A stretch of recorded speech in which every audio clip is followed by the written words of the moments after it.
All right, so this is going to be short, brief. I'm going to go through just a few questions from 3.4, which would probably be the tougher ones, if you call it that. First of all, question 5, Rose and Rachel trying to find the resistance of an electrical device. They find that 5 volts draws a current of 200 milliamps. So 5 volts draws... Oh, there's like a serious lag here. I don't know what the hell's happening.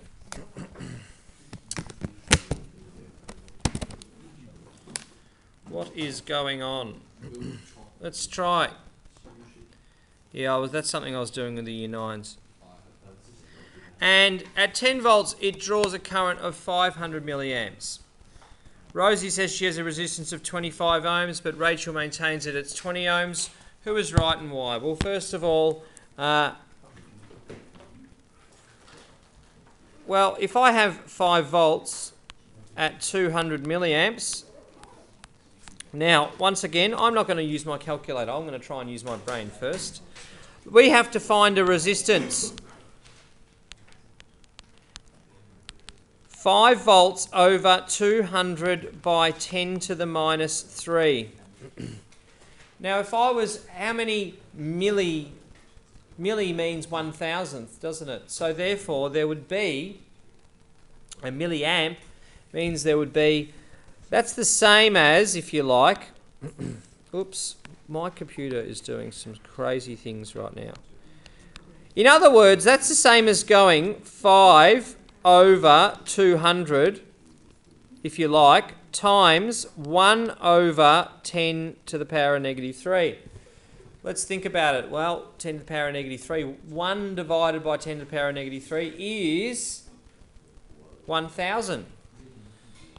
So, that's going to be 5 over 200 times 1,000, which is 5,000 divided by 200, which is going to be 25 ohms. Now, if I was to have the same thing, but this time we've got 10 volts, so the resistance is equal to 10 volts now over 200 milliamps, which is like this. We're going to get the same result, but this time it's going to be... Oh, that's 500, sorry. This time we're going to have 10,000 divided by 500, which is 20 ohms. So both of them are correct. Who is right and why? Well, they're both right.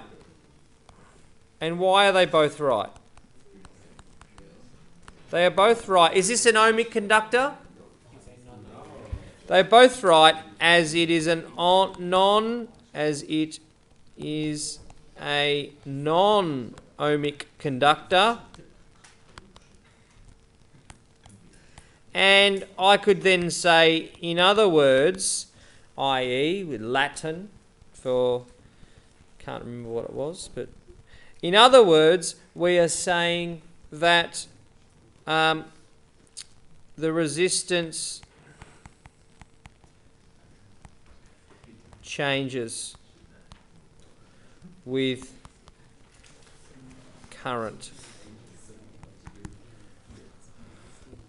Okay, so that would satisfy me if I was sort of had that question in an exam.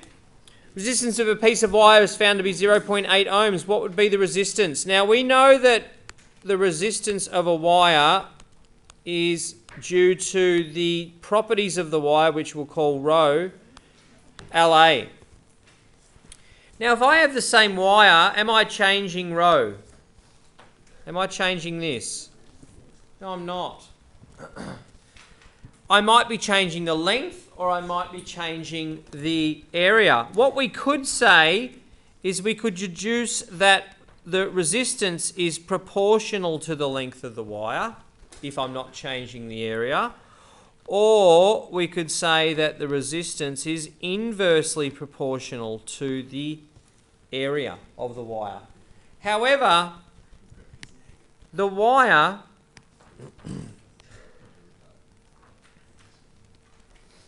We're looking at the cross-sectional area of a wire, in other words, i.e. the area of a circle, which we know is pi r squared.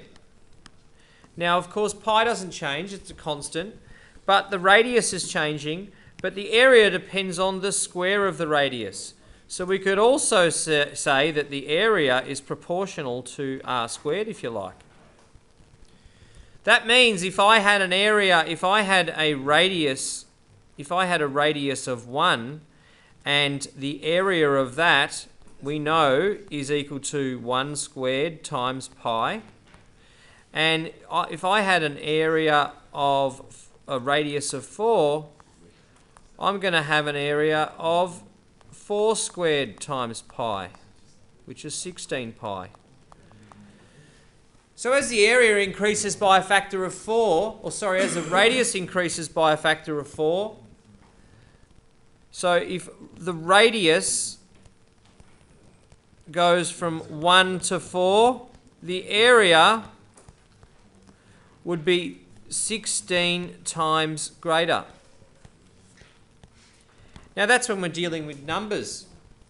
But if I was to be saying a wire a piece of wire twice as long, well, the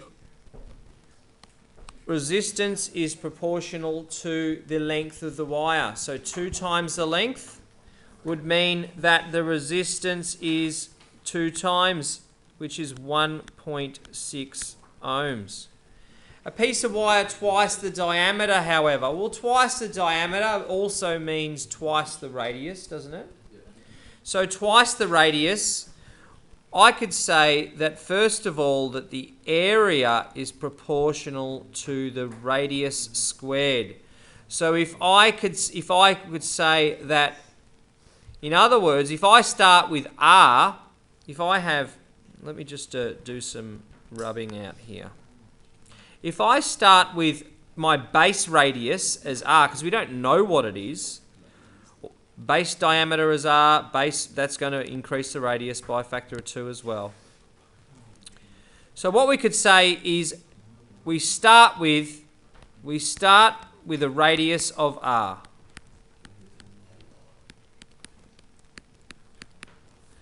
And we can say that we can change that to 2r. That becomes 2r.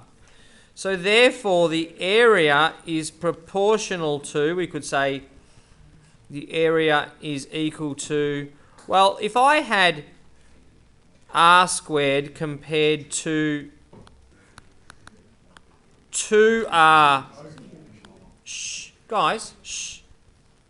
squared, let's have a look at what we got. We've got r squared and we've got 4r squared.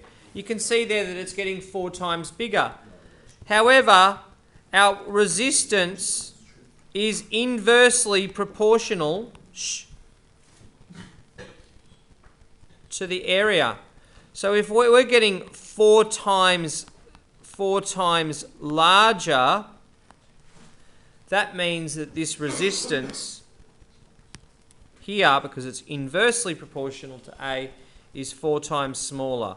So a piece of wire twice the diameter is going to have 0.2 ohms of resistance.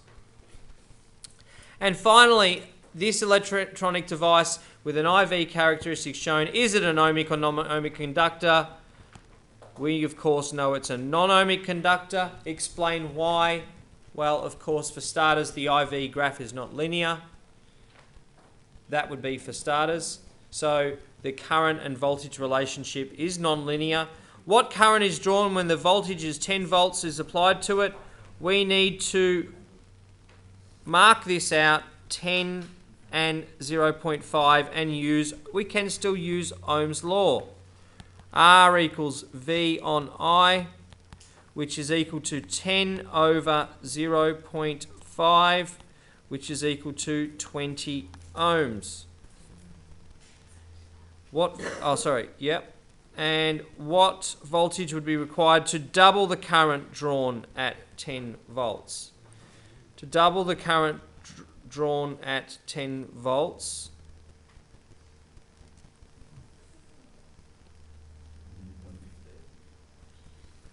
that is going to, using our IV graph, that's going to be 15, isn't it?